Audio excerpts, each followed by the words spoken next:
orientale moluba natie na nsima na ye telefone ebandaki oti moluba ngabi mpe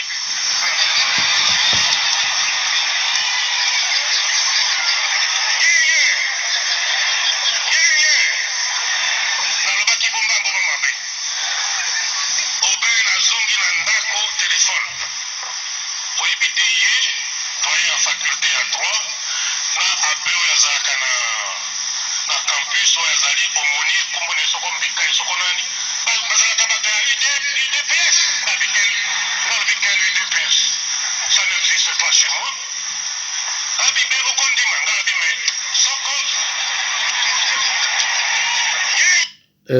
bandeko nanga ya bolingo mbote na bino moto boza prêt mpona kolandanga Kasai oriental moluba natie na nsima na ye telefone ebandaki oti moluba ngabi mpe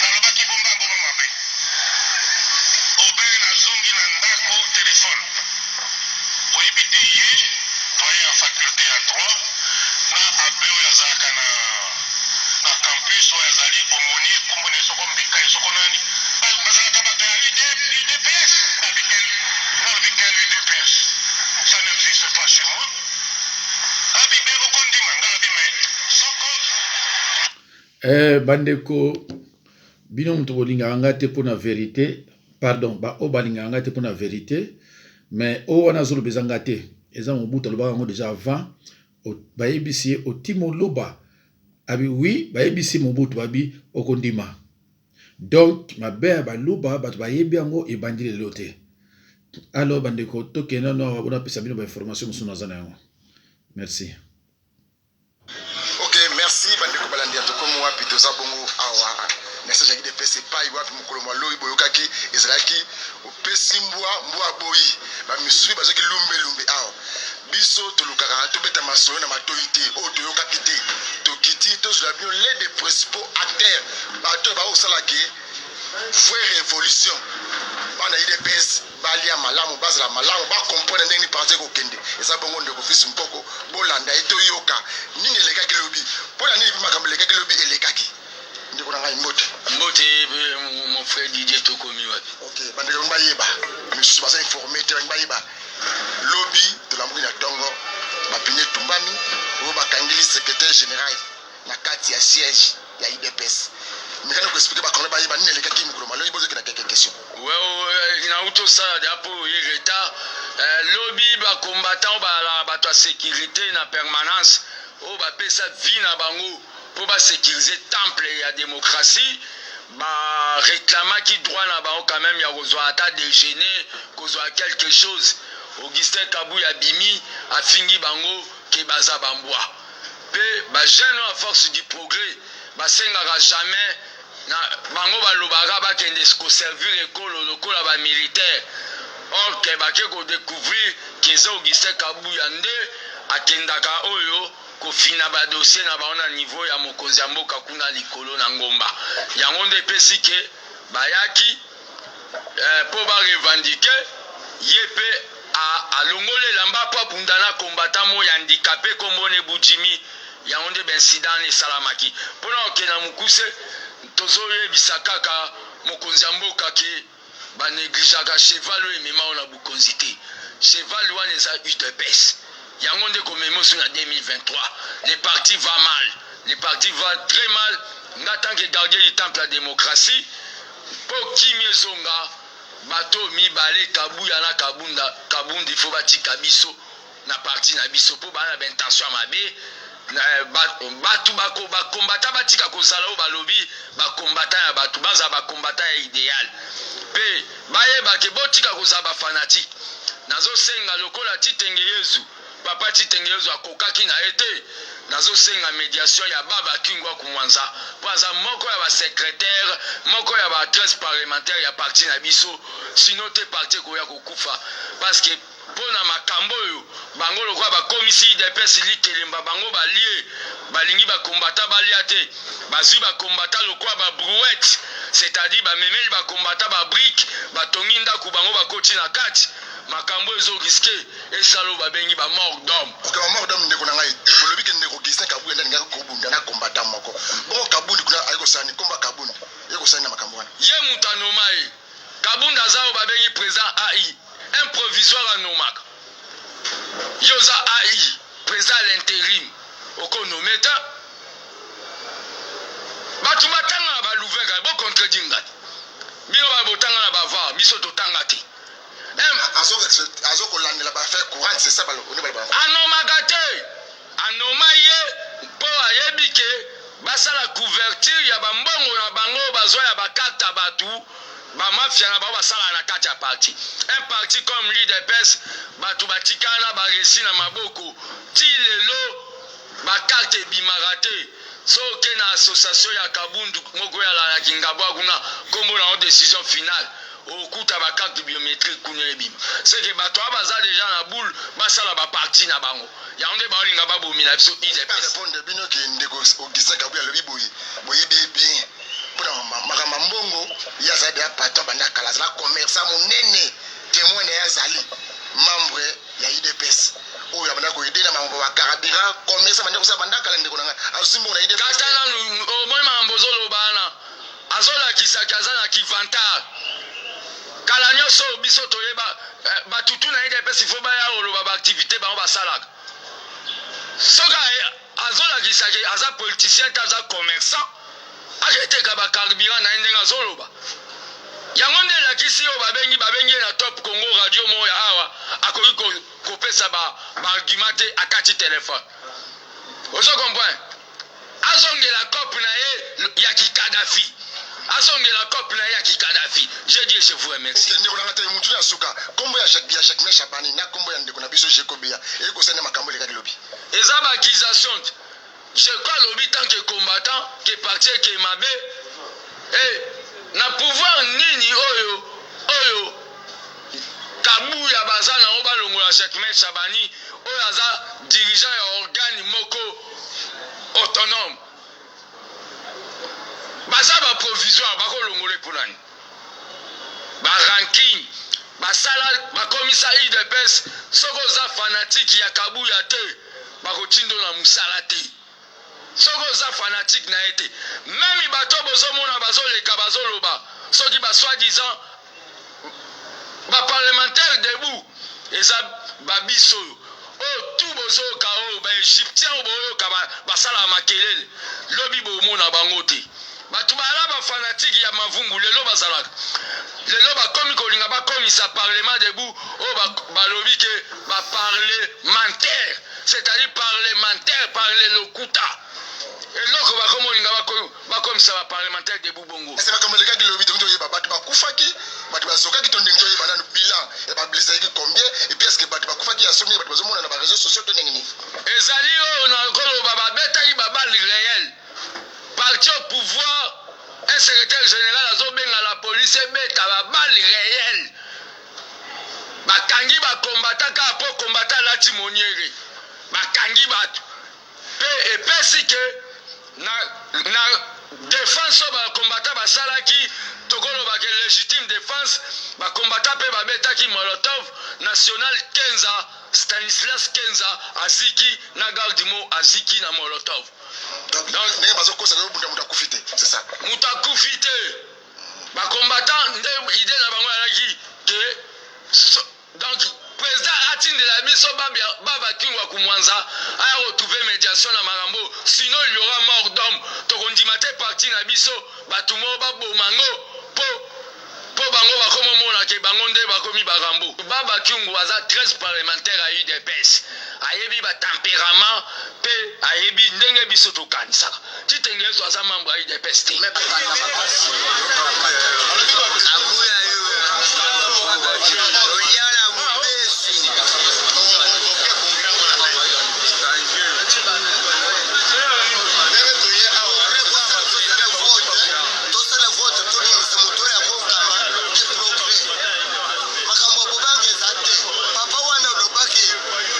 peuple se prendre en charge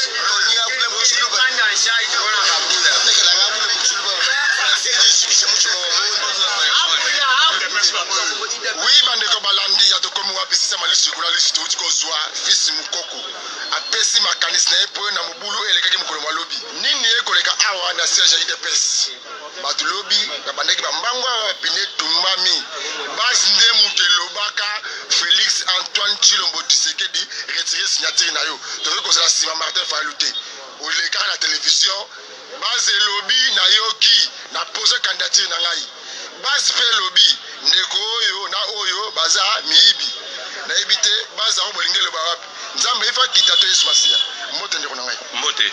Bonne santé. Oui, santé de madame. Donc oyeba de mo sur le mouvement bande revendication ya binezani Revendication ya msozali que Kabuya na Kabund bazo ma parti mabe. Na minute oyo toza na posa na bango lisusu te il faut ba déposer. Soki ba ko déposer te ba ipe ba combattant ndenge bazalaka. Tokokele nango tina suka. Yango na otaye koloba awa. Ba autorité de la ville, ministre de la justice, ministre de l'intérieur, na otanga ba couleur ba parti politique na bioté. Bo c'est la te bo compter ba mort. C'est le moment bo intervenir. Peuple yeyo na sima ya ba combattant alobi ke Kabund na Kabuya bango lisusu te na IDPS 1.1 bakende. Non respect à la test. Tolingi siko to appliquer article 26. Non respect à la test. Bakende. Basali nini juste non respect à test oui bien sûr. On est sur le plan on est sur ba mingi bato batangi classe mingi. Nini oyo bozo reprocher fana bango ba yibi mbongo détournement nini ba kosala nyamu to ndenge nini mais ko sika bisa lingala manyola yango malembe. Merci beaucoup. Na makambo tali ba yibi mbongo. Na kopesa yo preuve moko te. Mais preuve ya munene ezaka ke Kabund bandako aza kotonga oyo bashinois bazotongela ye azwi mbongo wapi depuis kazali kotonga ndenge wana te Kabund asasala parti politique na ye décision finale tolingi alibere biso akenda continuer décision finale toza parti au pouvoir combattant alingi a se retrouver na pouvoir na ye a gérer sikoyo na kati ya état de droit na démocratie pe na bonne gouvernance. OK ndeko merci mbote ndeko na ngai Ambote namoni anteni ndeko na ngai nini ekoleka ogesina moto kola je me sens en tout cas vraiment eza lelo tene na ditenyo yo mokonja Tshisekedi mutatikanga na simba limité pour la sécurité ya biso base munene ya leo mokonja mo président Félix Ayibike général nango lenga aza kona pour la sécurité na ngai aza kona OP aza na posa na ngai mais Kabuya ati lelo alinga tenga na matakuna alinga to matawapi na matakuna pa mokonja ndenge mokonja esenga na Lac Mavale j'ai besoin de général olenga matakuna pour na posa na ye olenga ye mokonja Tshisekedi atika makami sana maka awa sécurisation nyoto babiki olenga na biso azali kuna pour la sécurité wacha kimia na base na ye ezande général olenga ngani ezali awa o aza tabso division ya parti yo Kabuya moni parti comme le ko la mutualité ou bien association mais wali parti politique grand parti IDPS Kabuya kutanga yawa mais ne makama malamu biso azo bandeko na ye atinda bango biso ba doyen ba général to ali awa to fona botole nguba ya okalinga mais qui est Kabuya division ça la kata parti et tant que IDPS les parti munene peuple d'abord mais ya bi peuple d'abord les camarades d'abord mais non Chekine d'abord église ni Chekine ni base sur babango yo ezako tungate mais les premiers qui ngana mona Kabuya déjà que Kabuya ata jipa faire attendre na mutu ka faire jipa faire veste ya rouge jipa rouge jipa pembe veste pembe mongo na kosongo wapi tanga olenga ya général munene yo mo konji Félix Ayebi oyo tina tikinga ya wana sécurité ya biso bizimiri mais na ko jolo mo côté ngolinga ngayo oyo mo konji Félix mo ya ebinga bien olenga na posa na yo olenga mata kuna na posa na olenga mais jusqu'à présent na ko sala rien na le bien que hier azala commerçant munene boye bien alaka kana fina mboko yo Kabuya ngana bien na kala fina rompo ngaba ngayo te ngayo tabanga malamu olenga na koloba yango Congolais bango bien ke ngana bingate Kabuya kutinga na 10e meriawa wala papa Tshisekedi ya yebi général Kanya makuta bike olenga zali wana oyo makam mingi to pesa ke rapport yake pesa rapport ne papa Tshisekedi pour te sécurité dans maboko ya général olenga bino base bolobi nini awa ndeko nayo vraiment base bazana kanda ke Auguste Kabuya bakende to bae bango s'il te plaît au lieu de saboter ndako na ye atika esikala na malembe nyonso soka bae bango basali nini ndeko nayo bae bango parce que bango bazo comporter mabe parti pouvoir ya présidentiel to somba ba polo ya président même ata na stade tokosomba bapolo te bazotekela biso bapolo drapo koteka bakarte ngai napesa 8000 francs soko omona bomela biso bambongo ya carte so identifie nini tokopesa te toza bato ya bakomata idps lelo bakokanga ngai nakomi sepresente ndenge nini nasepresente te po carte eza te omoni eza na mbote papa toyeba revendication na bino oyo bokosengaki secrétaire général na président ai bakende revendication na bino eza bandeko naza oblige ya kolongola yango ndenge baninga mosusu balobaki ke biloko oyo ezoleka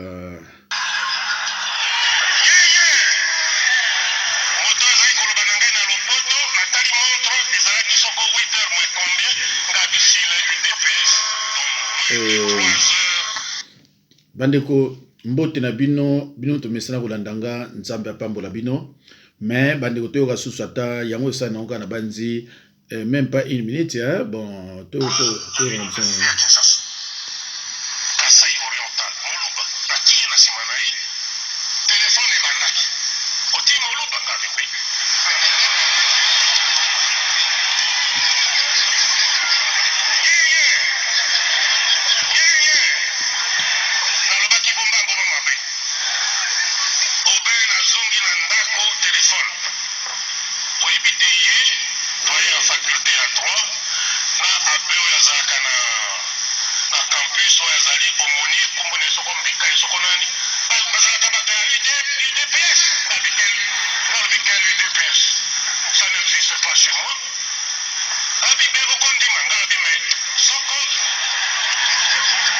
Voilà, bandeko toyoki les défunts Mobutu ndenge alobaka nde bayebisaka eke mpona bato wana okondima.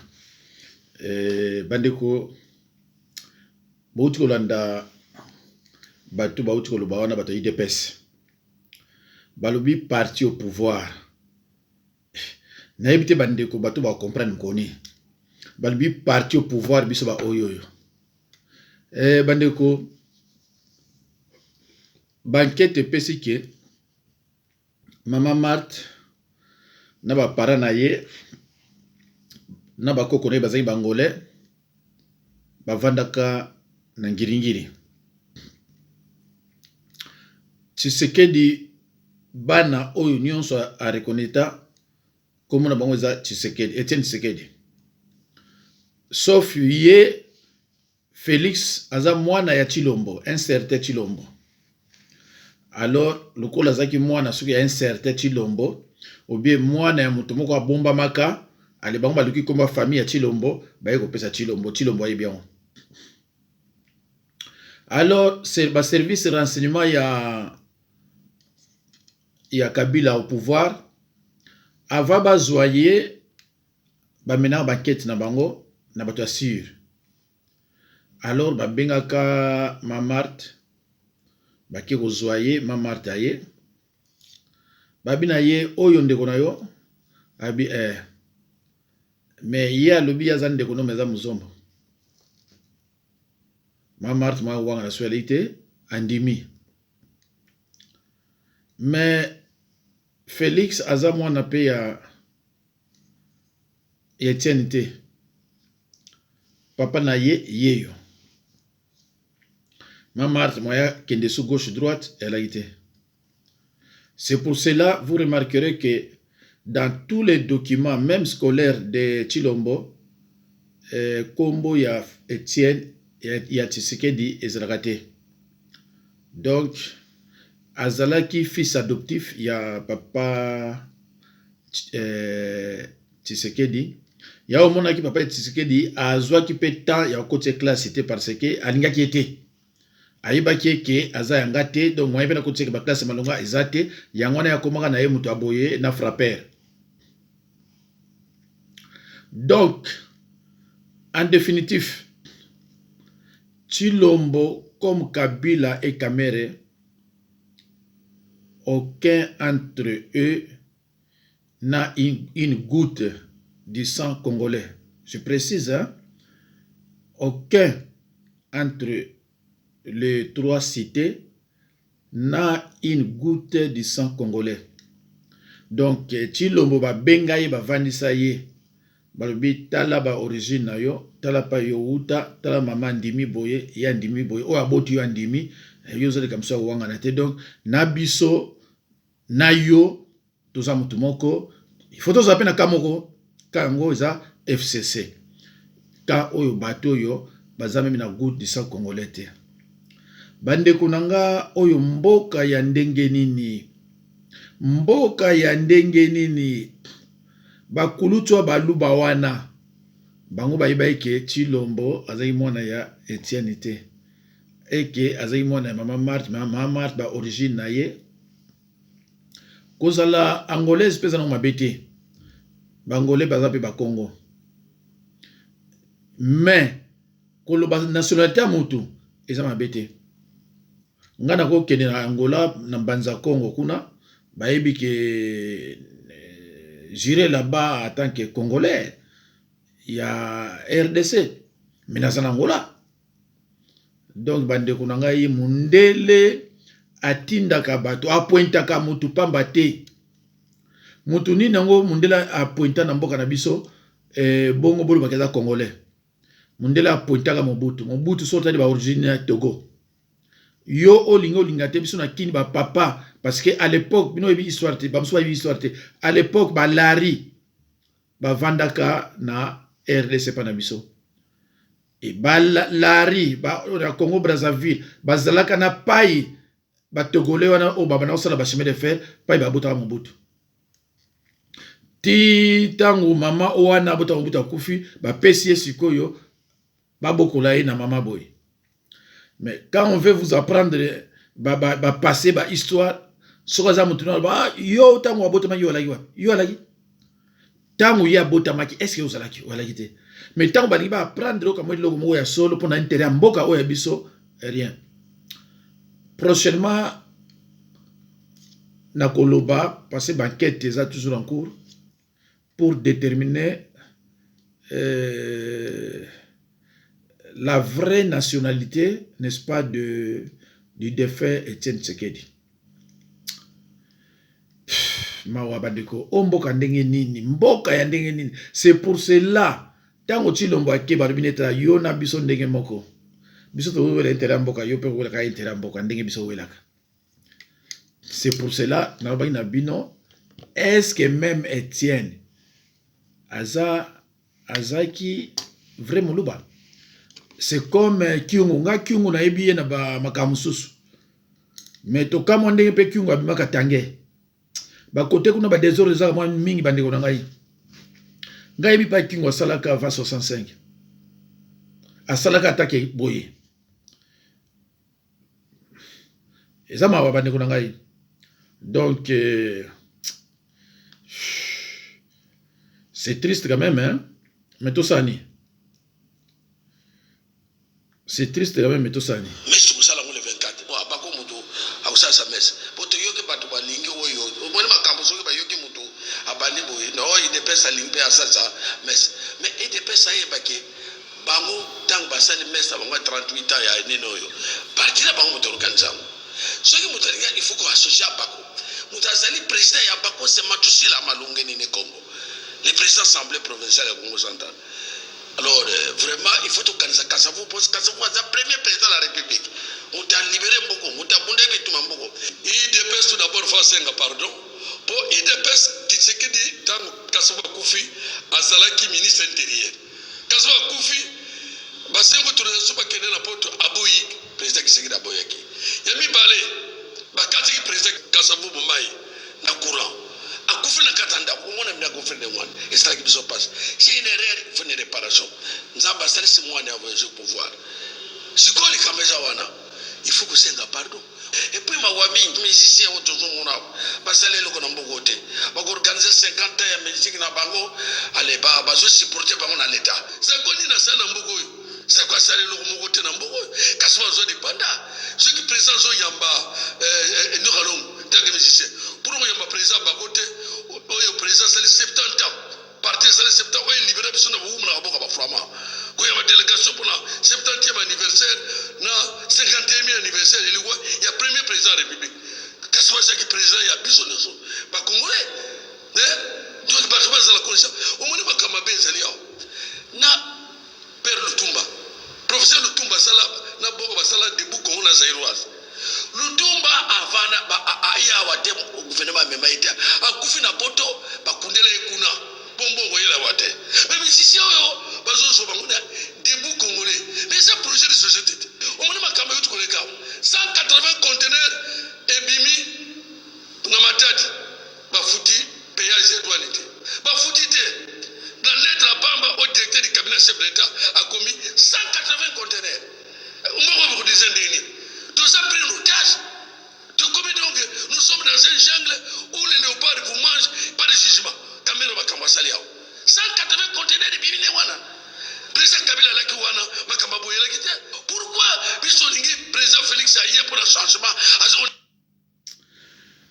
bandeko ngana yebisa binoko mutu neti kamere na bamboka mosusu te akozala te bozoka 180 conteneurs badedouane yango na signature document signature ya chef du cabinet directeur du cabinet ya nani ya Chilombo bandeko bino na biso en Europe boso mona directeur du cabinet lobby mais directeur du cabinet za membre ya gouvernement te directeur du cabinet aza pire mokonfia ya président de la république ye avant na kuna na kati ya bima pa mususu te na réunion gouvernementale assistaka te mais de quel droit ak no la lettre que bo bimisilanga 180 conteneurs bande kuna ngai alors na 180 conteneurs wana biloni ezana kati soki nani Kamere a décidé biloko wana bima parce que ayebi ke na kati eza ya kingankati eza na intérêt na biso te soki eza na intérêt na biso nde akosala yango te bandeko na ngai eza mawa vraiment eza triste Kamere na mboka oyo ya biso makambo nyonso oyo moni ya lobaka na clair abi je sais pourquoi j'ai choisi Kabila azala clair alingaka fayulu te parce que mona ba congolais baza kuna kaka mutaza clair eza fayulu yamana lingaka ite bati le mois donc eza mawa mingi tango nazomona bato bazolo bakio parti ya IDPS bazolo kufa mais parti ya IDPS kufi na yebisa bino bandeko na boyo kanga bien soko za Équateur oza mu Congo oza mto bandundu Kivusien Kisangani le reste pas na tangite soki bandeko na bino bazana IDPS za baluba bo bima kuna loba na bango ba bima bako fanda kuna te alors ozomona ki bamindele baza contre biso na ngo la kisabino loko mo ya mwa kala ya kala ko sala même ba une semaine na benga kala peut-être bazosuma mona yango te pour na kisabon ke rwandaise mutazui ka mwa place moko ya munene pour nous diriger tout l'année de Robert Ménard. Robert, vous nous montrez la photo que vous avez choisie. C'est la nouvelle patronne de la francophonie, de l'Organisation internationale de la francophonie. Elle est rwandaise, elle était ministre des Affaires extérieures, on ne dit pas étrangère, au Rwanda. C'est invraisemblable. Vous vous en félicitez? Attendez, vous rigolez. C'est un pays, le Rwanda, qui a décidé de supprimer le français comme langue officielle. C'est l'anglais qui est la langue officielle. C'est un pays qui a adhéré au Commonwealth. C'est un pays où le président Kagame ne veut jamais parler en français. Et son ministre des Affaires extérieures va présider l'Organisation internationale de Alors pourquoi ce choix? Comment? Pourquoi ce choix? On va y arriver. J'ajoute toujours, dans l'OIF, il y a tout un passage sur les droits de l'homme. Organisation internationale pour la francophonie. De la francophonie. Les droits de l'homme. Les droits de l'homme au Rwanda. Les droits de l'homme au Rwanda. Je vous rappelle que Kagame, il a été élu, vous savez combien aux dernières élections? C'était l'an dernier, je vous donne le résultat. 98,79% des voix. Même il y a peu de pays qui osent des chiffres pareils. Alors pourquoi? Mais pourquoi? Parce que c'est un deal entre la France et le Rwanda. Il y a le Rwanda, depuis le génocide, depuis l'attentat contre l'avion du président Marimana, le président Hutu de l'époque, dit que ce sont les Français qui ont protégé les Hutus. C'est un deal. Vous la nommez à la tête de la francophonie et on va vous foutre un tout petit peu la paix parce que ça continue au Rwanda, les procédures sont en cours. Et y a alors bandeko bamsuba se bamona tout ça. Alors bandeko nanga titre ya message on appelle Simino Ezali IDPS très d'union la Mouka. Il est préférable d'être divisé à cause de la vérité que d'être unis dans l'erreur. Na pesi un verset biblique à Kotanga yango Zacharie 8 16, Éphésiens 4 25, Proverbe 8 7. Dans Galates 4 16 balobi suis-je devenu votre ennemi en vous disant la vérité? Na Job 33 3 balobi c'est avec droiture de cœur que je vais parler. C'est la vérité pire qu'exprimeront mes lèvres. Toye na Proverbe 12, 17 balobi, celui qui dit la vérité proclame la justice. Or, dans Proverbe 14, 34, la Bible dit, la justice élève une nation. Donc, ce qui, vérité zali, est, tout ça juste, tout ça dans la justice. Or, justice, c'est un homme qui a élevé nation. Ils ont élevé nation. Le coup la justice est athée, ndeko, ils ont passé. Le coup la justice est athée, ndeko nangai, mboka, moi, salma yate, et qu'elle est bossue athée. Donc, bandeko, ils ont mawa, bandeko nangai. Alors, bandeko, Nzambe apambola bino, na sukiwana, peut-être prochainement bongoto meka koloba soki likambo kozana banze ozanga te. Voilà, merci Nzambe apambola bino ba o balinga ko benganga nazala 06 51 03 92 89 06 51 03 92 89. Nzambe apambola bino. À la prochaine occasion. Il est préférable d'être divisé à cause de la vérité que d'être unis dans l'erreur. Voilà. Donc, vérité, nakotika yango te. Vous allez obliger toujours dans le bayango. Baningo bazola ndangai. Après vidéo 288, bokozwa 289 na 290, ba témoignage ya makambo Nzambe. Na sengi na bino o balinga makambo Nzambe te balanda quand même. Nzambe akopambola bino parce que yende muta créer biso nyonso. Merci.